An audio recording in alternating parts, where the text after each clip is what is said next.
कई ऐसी वीडियोस देखी हैं जब शादी से पहले होने वाली सास अपनी बहू के लिए बहुत ही प्यारा गाना चुनकर उस पर डांस करती है। और बहू बहू तो इतनी खुश होती है, अपनी सास को माँ कहते कहते थकती ही नहीं। परिवार के सामने और अपनी वीडियोस पोस्ट करके उसके थ्रू सारी दुनिया को बता देना चाहती है कि देखो मुझे कितनी प्यारी सास मिली है। लेकिन अफसोस, थोड़े टाइम के बाद यह रिश्ता थोड़ा सा गरमाने लगता है, थोड़ी सी उथल पुथल मचने लगती है। तो आखिर क्यों होता है ये सब? हाँ, मैं जानती हूँ कि बहुत सारी लड़कियां सोचेंगी, मम्मी पर ससुराल वाले भी तो सोचें इस बात को। बिल्कुल सही बेटिया, ये सीरीज शुरू में बहुओं के पर्सपेक्टिव पर फोकस करेगी, क्योंकि बहू ही शुरू में सबसे ज्यादा नए एनवायरनमेंट में एडजस्ट करती है। लेकिन बिलीव करो, जब बहू समझदार, पेशेंट और हार्मनी ओरिएंटेड बनती है ना, तभी फैमिली एनवायरनमेंट भी ऑटोमेटिकली सुधर जाता है। बिटिया, अब मैं तुमसे और हमारे व्यूअर्स से एक बहुत ही इम्पोर्टेंट बात करने जा रही हूँ। ये जो हम सीरीज बनाने जा रहे हैं, इसका सिर्फ मनोरंजन से कोई लेना देना नहीं है, और ना ही इसका मकसद कोई कहानी सुनाना है, बल्कि इसका मकसद तो शादी के बाद नई बहू को ससुराल और मायके में रिलेशनशिप्स को कैसे संभालना है, यही समझाना है।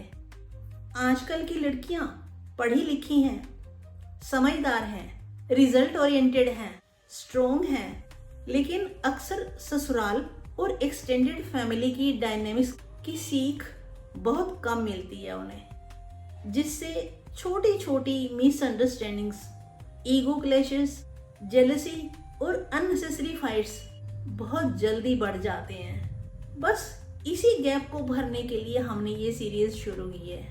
हमारा गोल है बहू को practical tips, real life examples और स्मॉल जेस्चर्स दिखाकर गाइड किया जाए, जैसे को सिस्टर्स और एक्सटेंडेड फैमिली के साथ तालमेल बैठाना, हस्बैंड के साथ टीम वर्क और कम्युनिकेशन, बाउंड्रीज और सेल्फ रिस्पेक्ट मेंटेन करना, ईगो और गुस्से को कंट्रोल करना, और खुद को खोए बिना एडजस्ट करना।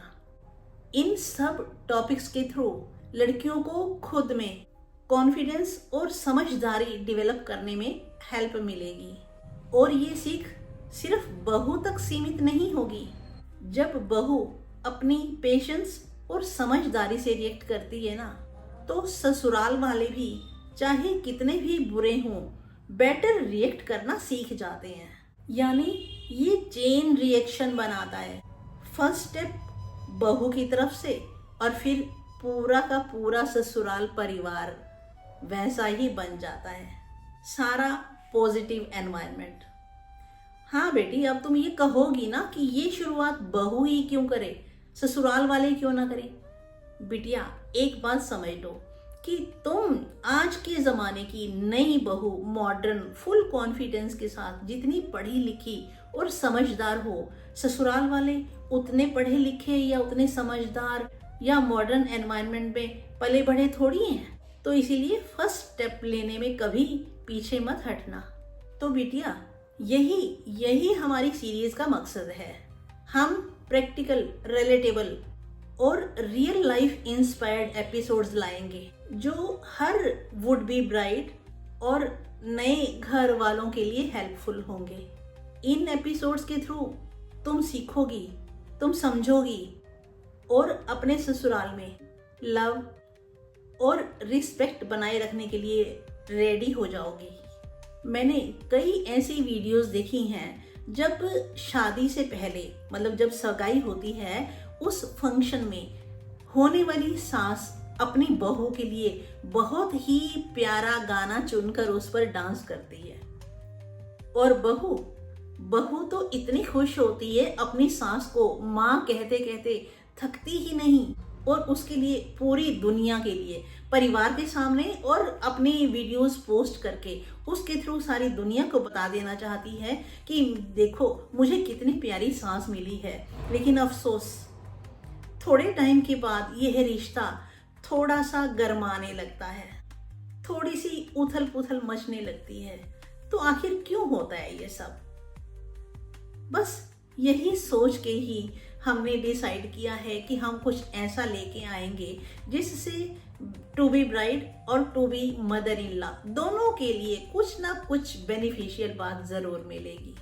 वैसे दिल से कोई भी बुरा नहीं होता।